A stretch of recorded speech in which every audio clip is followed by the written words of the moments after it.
ಅಂಧಕಾಲತಿನಲ್ಲಿ ನಾವು ತ್ರಿಮೂರ್ತಿಗಳ ಒಂದು ಸಂಗಮವನ್ನು big screen ಮೇಲೆ ನೋಡಿದ್ವಿ. ಡಾಕ್ಟರ್ ರಾಜ್ಕುಮಾರ್, ಕಲ್ಯಾಣ್ ಕುಮಾರ್ ಮತ್ತು ಉದಯ್ ಕುಮಾರ್ ಅವರನ್ನು. ಸೊ ಈಗ ಮತ್ತೆ ಅಭಿಮಾನಿಗಳಿಗೆ ಟ್ರಿಪಲ್ ಧಮಾಕ ಕೊಡೋದಕ್ಕೆ ರೆಡಿಯಾಗಿದ್ದಾರೆ ಮ್ಯೂಸಿಕಲ್ ಮಾಂತ್ರಿಕ ಅರ್ಜುನ್ ಜನ್ಯ ಅವರು. ಅವ್ರನ್ನ ಮಾತಾಡ್ಸೋಣ. ಸರ್, ಆವಾಗೆಲ್ಲ ಅವರು 3 ಜನನ್ನ ನಾವು ಒಂದು ರೀತಿ ತ್ರಿಮೂರ್ತಿಗಳ ಥರ ಆರಾಧಿಸ್ತಿದ್ರು ಅಭಿಮಾನಿಗಳು. ಈಗ ಮತ್ತೆ triple dhamaka. Of course multi starrer ಅಂತಂದರೆ 2 ಸ್ಟಾರ್ಗಳನ್ನಿರೋದನ್ನು ನಾವು ನೋಡಿದ್ದೀವಿ ಸಾಕಷ್ಟು ಸಿನಿಮಾಗಳನ್ನ. ಇಲ್ಲಿ ತ್ರಿಬಲ್ ಧಮಾಕ 3 ಜನ ಸ್ಟಾರ್ಗಳು, ತ್ರಿಮೂರ್ತಿಗಳು, ನೀವೇ ಹೇಳ್ದಂಗೆ ಎಲ್ಲರೂ.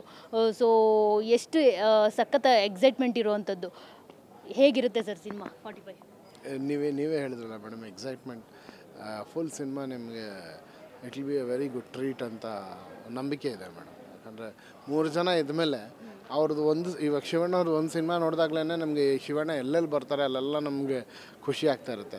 ಅದೇ ರೀತಿ ಉಪ್ಪಿ ಸರ್ದು ಫಿಲಮ್ ನೋಡ್ಬೇಕಾದ್ರೂ ಅವ್ರದ್ದು ಬಂದಾಗ ರಾಜ್ ಬಿ ಶೆಟ್ಟಿ. ಸೊ 3 ಜನ ನನ್ನ ಸಿನಿಮಾ 2.5 ಅವರಲ್ಲಿ ಅವ್ರು ಬರ್ತಾ ಇರೋ ಟೈಮಲ್ಲೆಲ್ಲನೂ ದಿಲ್ ಮೇಕ್ ಯು ಲೈಕ್ ಕಂಪ್ಲೀಟ್ ಬೇರೆ ಬೇರೆ ಕಲರ್ಸ್ ಮಿಕ್ಸ್ ಆಗುತ್ತೆ. ಟೋನ್ ಚೇಂಜ್ ಮಾಡಿದ್ದೀವಿ ಫಿಲ್ಮ್ದು. ಆ್ಯಂಡ್ ಲಾಡ್ ಆಫ್ ನ್ಯೂ ಒಂದು ಹೊಸ ಸ್ಕ್ರೀನ್ ಪ್ಲೇ ಅಂತೂ ಖಂಡಿತ. ಹೊಸ ಸ್ಕ್ರೀನ್ ಪ್ಲೇನಲ್ಲಿ ನೀವು ಎಂಟರ್ಟೈನ್ಮೆಂಟು. ಸರ್, ನಿಮ್ಮಲ್ಲೂ ತ್ರಿಮೂರ್ತಿ ಇದ್ದಾರೆ ಸರ್. ಯಾಕಂದರೆ ಒಂದು ಕಡೆ ಸಿನಿಮಾಗೆ ಮ್ಯೂಸಿಕ್ ಮಾಡ್ತಾ ಇರ್ತೀರಾ, ಇನ್ನೊಂದು ಕಡೆ ಅಲ್ಲೆಲ್ಲೋ ಸ್ಮಾಲ್ ಸ್ಕ್ರೀನ್ಗೆ ಹೋಗಿ ರಿಯಾಲಿಟಿ ಶೋ ಅದು ಇದು ಮಾಡ್ತಿರ್ತೀರಾ, ಸರಿಗಮಪ ಎಲ್ಲ. ಸೊ ಇಲ್ಲಿ ಜೊತೆಗೆ ಡೈರೆಕ್ಟರ್ ಕ್ಯಾಪ್ ತೊಟ್ಟಿರುವಂಥದ್ದು. ಸೊ ಹೇಗೆ ಬ್ಯಾಲೆನ್ಸ್ ಮಾಡ್ತಾರೆ ಅಂತ ಹೇಳ್ಬಿಟ್ಟು ಅರ್ಜುನ್ ಜನ್ಯ 3 ನಾನು ಹೇಳಿದೆ ಮೇಡಮ್, 3 ನನ್ನ ಪ್ಯಾಷನ್ನು. ಸೊ ಯಾವುದು ನನ್ನ ಕೆಲಸ ಅಂತ ಯಾವುದು ಇವತ್ತವರೆಗೂ ಮಾಡಿಲ್ಲ. ಎಲ್ಲದರಲ್ಲೂ ಎಕ್ಸ್ಪ್ಲೋರ್ ಮಾಡೋಂಥದ್ದೇ. ನನಗೆ ಒಂದು ಮಗುಗೆ ಏನೋ ಕೊಟ್ಬಿಟ್ರೆ ಇದು ಸರಿಯಾಗಿ ಗೊತ್ತಾಗೋರು ಒಂದು ಗ್ಯಾಡ್ಜೆಟಲ್ಲಿ ಕೆಲಸ ಮಾಡುತ್ತಲ್ಲ, ಆ ರೀತಿ ನನಗೆ ಮ್ಯೂಸಿಕ್ಕು ಅಷ್ಟೇ, ಸರಿಗಮಪ ಅಲ್ಲೂ ಅಷ್ಟೇ. ಅದು ಹೊಸ ವರ್ಲ್ಡ್ ನನಗೆ. ಡೈರೆಕ್ಷನು ಒಂದು ಹೊಸ ವರ್ಲ್ಡ್. ಸೊ ಇಲ್ಲೆಲ್ಲೂ ನನಗೆ ಸ್ಟ್ರೇನ್ ಇಲ್ಲ. ಸರ್, ಒಬ್ಬ ಮ್ಯೂಸಿಕ್ ಡೈರೆಕ್ಟರ್ ಆಗಿ ಕ್ಯಾಪ್ ತೊಡ್ತಿದ್ದಾರೆ ಅಂತ ಅಂದಾಗ ಸಾಕಷ್ಟು ಕ್ವಶನ್ ಮಾರ್ಕ್ ಕ್ರಿಯೇಟ್ ಆಗೇ ಆಗುತ್ತೆ. ಯಾವ ಥರ ಸಿನಿಮಾ ಮಾಡ್ತಾರಪ್ಪ ಇವರು, ಮ್ಯೂಸಿಕ್ ಮಾಡಿದ್ರೇ ಬೆಟರ್ ಅಂತ ಅನ್ನಿಸ್ತಾ ಇರ್ತಾರೆ. ರಮೇಶ್ ರೆಡ್ಡಿ ಅವರು ಕೂಡ ಅದನ್ನೇ ಹೇಳಿದರು, ನನಗೆ ಹೋಪ್ಸೇ ಇರಲಿಲ್ಲ 10 ಡೇಸ್ ಆಗೋವರೆಗೂ. 10 ಡೇಸ್ ಏನು ಶಾರ್ಟ್ಗಳು ತೆಗ್ದಿರ ಅದನ್ನು ನೋಡಿದ ಮೇಲೆ ನನಗೆ ಕಾನ್ಫಿಡೆಂಟ್ ಬಂದಿದ್ದು ಅಂತ ಹೇಳ್ಬಿಟ್ಟು. ಸೊ ಏನು ಹೇಳ್ತೀರಿ ಅಂದರೆ ಇಡೀ ಸಿನಿಮಾ ತಂಡ ನಿಮಗೆ ಸಾಥ್ ಕೊಟ್ಟಿದೆ ಅಂತ ಹೇಳ್ಬಿಟ್ಟು ಶಿವಣ್ಣ ಕೂಡ ಹೇಳ್ತಾಯಿದ್ರು. ಅಂದರೆ ಇಂಥ ಒಂದು ಕತೆ ಮಾಡಿ ನೀನು ಯಾಕೆ ಬೇರೆಯವ್ರಿಗೆ ಕೊಡ್ತೀಯ, ನೀನೇ ಮಾಡು ಅಂತ ಒಂದು ಧೈರ್ಯ ತುಂಬಿದ್ರು ಅಂತ. ಸೊ ಏನು ಹೇಳ್ತೀರಾ ಸರ್ ಅವರೆಲ್ರಿಗೂ ಸಹ?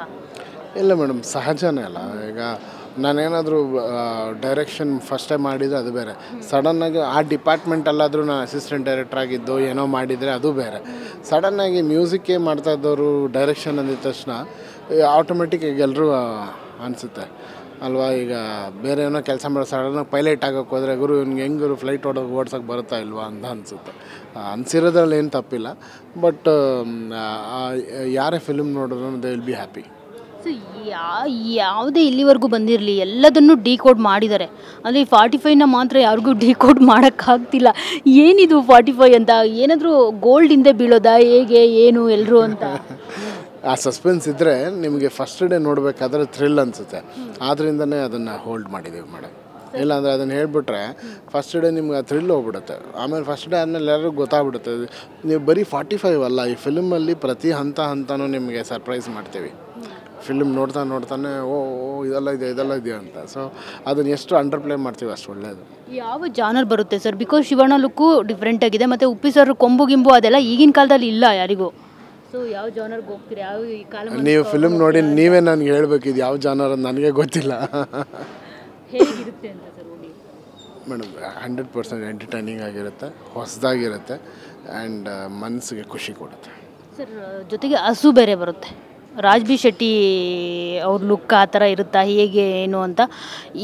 ಮತ್ತು ಉಪ್ಪಿ ಸರ್ ರೋಲ್ಗೂ ಕೊಂಬಿದೆ. ಶಿವಣ್ಣ ರೋಲ್ಗೆ ಯಾಕೆ ಸರ್ ಕೊಂಬು ಚೆನ್ನಾಗಿ ಕಾಣಲಿಲ್ವ, ಹೇಗೆ ಯಾಕಿಲ್ಲ? ನೀವು ಹೇಗಾದರೂ ಮಾಡಿ ಕಥೆದು ಒಂದು ಎಳೆ ತಿಳ್ಕೊಳ್ಳೇಬೇಕು ಅಂತ ಹಠ ಹಿಡ್ಕೊಂಡು ಮೈಕ್ ಹಿಡ್ಕೊಂಡಿದ್ದೀರಾ. ನನ್ನ ಹತ್ರ ಬೇರೆ ಉತ್ತರ ಇವತ್ತಿಗೆಲ್ಲ madam. I will talk to you when the film releases. ನೀವೇ ಎಲ್ಲ ಉತ್ತರ ಕಂಡುಕೊತೀರ ಸರ್. ಜೊತೆಗೆ ನೀವು ದೇವಿ ಆರಾಧಕರು, ದೇವಿನ ತುಂಬ ಬಿಲೀವ್ ಮಾಡ್ತೀರಾ. ಸೊ ಇದೇನಾದರೂ ಸನಾತನ ಧರ್ಮದ ಬಗ್ಗೆ, ನಮ್ಮ ಭಾರತೀಯ ಸಂಸ್ಕೃತಿ ಕಲ್ಚರ್ ಬಗ್ಗೆ ಆ ಥರದ್ದೇನಾದರೂ ಸಿನಿಮಾನ ಅಂತ? ಖಂಡಿತ ಅದೆಲ್ಲ ಇದೆ ಫಿಲ್ಮ್. ಸರ್, ಜೊತೆಗೆ ಅವರ ಫ್ಯಾನ್ಸ್ಗಳಿಗೆ ಏನು ಹೇಳ್ತೀರಾ ಸರ್? ಕೆಲವೊಬ್ಬರಿಗೆ ಸಿಕ್ಕಾಪಟ್ಟೆ ಡೌಟ್ ಇರುತ್ತೆ, ಹೆಂಗೆ ತೋರಿಸಿದಿರೋ ನಮ್ಮ ಸ್ಟಾರ್ಗಳನ್ನ ಅಂತ ಹೇಳ್ಬಿಟ್ಟು ಉಪ್ಪಿ ಸರ್ಗೂ ಮತ್ತು ಶಿವಣ್ಣ ಸರ್ಗೂ ಮತ್ತು ರಾಜ್ ಬಿ ಶೆಟ್ಟಿ ಅವ್ರಿಗೂ. ಸೊ ಅವರ ಒಂದು ಏನು ಆ ಡೌಟ್ಸ್ನೆಲ್ಲ ಇವತ್ತು ಕ್ಲಿಯರ್ ಮಾಡೋದಾದರೆ ಏನು ಹೇಳ್ತೀರಾ ಸರ್? ಅಂದರೆ ಒಬ್ರಿಗೊಬ್ರು ಗುದ್ದಾಡ್ಕೊಂಡಿದ್ದಾರಾ, ಅದು ಇದು ನಮ್ಮ ಸ್ಟಾರ್ನ ಇವ್ರು ಹೊಡಿತಾರಾ, ಆ ಥರ ಕನ್ಫ್ಯೂಷನ್ಸ್ ಇರುತ್ತೆ. ಏನು ಹೇಳ್ತೀರಾ? ತುಂಬ ಹೆಮ್ಮೆ ಪಡ್ತೀರಾ ಫಿಲ್ಮ್ ನೋಡಿದ್ಮೇಲೆ ನಾನೇ ಇವು 3 ಜನಕ್ಕೆ ಅಭಿಮಾನಿ. ಸೊ ಅಭಿಮಾನಿಯಾಗಿ ನಾನು ನೋಡ್ಬೇಕಾದ್ರೆ ಹೆಂಗಿರ್ಬೇಕು ಅಂತ ನನಗೂ ಗೊತ್ತಿದೆ ಅಲ್ವಾ ಮೇಡಮ್. ಸೊ ಈ ಥರ ನೋಡಿದಾಗ ಯಾರೂ ಇವ್ರದ್ದು ಕಮ್ಮಿ ಇತ್ತು ಇವ್ರು ಜಾಸ್ತಿ ಇತ್ತು ಅಂತ ಒಂದು ಯಾರೂ ತೂಗೋಕ್ಕೆ ಸಾಧ್ಯ ಇಲ್ಲ. ಇದು ನೋಡ್ತಾರೆ ಅಯ್ಯೋ ಫುಲ್ ಹಿಂಗೆ ಇವ್ರಿಗೇನಿಲ್ವಾ ಅನ್ನೋಷ್ಟರಲ್ಲಿ ಇವ್ರದ್ದೇನೋ ಆಗುತ್ತೆ, ಇವ್ರಿಗೇನಿಲ್ವ ಅಂದರೆ ಇವ್ರಿಗೇನೋ ಆಗುತ್ತೆ. ಫಿಲ್ಮ್ ನೋಡಿ ಆಚೆ ಬರೋಷ್ಟರಲ್ಲಿ ನಿಮಗೆಲ್ಲ ಬ್ಯಾಲೆನ್ಸ್ ಆಗ್ಬಿಡುತ್ತೆ. Thank you sir. ಯಾವಾಗ ರಿಲೀಸ್ ಅಂತ? 2025. ಥ್ಯಾಂಕ್ಸ್. ಸೊ ನೋಡಿದ್ರಲ್ಲ, ಇದಿಷ್ಟು ಮ್ಯೂಸಿಕಲ್ ಡೈರೆಕ್ಟರ್ ಮತ್ತು ಈಗ ಡೈರೆಕ್ಟರ್ ಆಗಿರೋ ಅರ್ಜುನ್ ಜನ್ಯ ಅವರ ಮಾತು. Camera person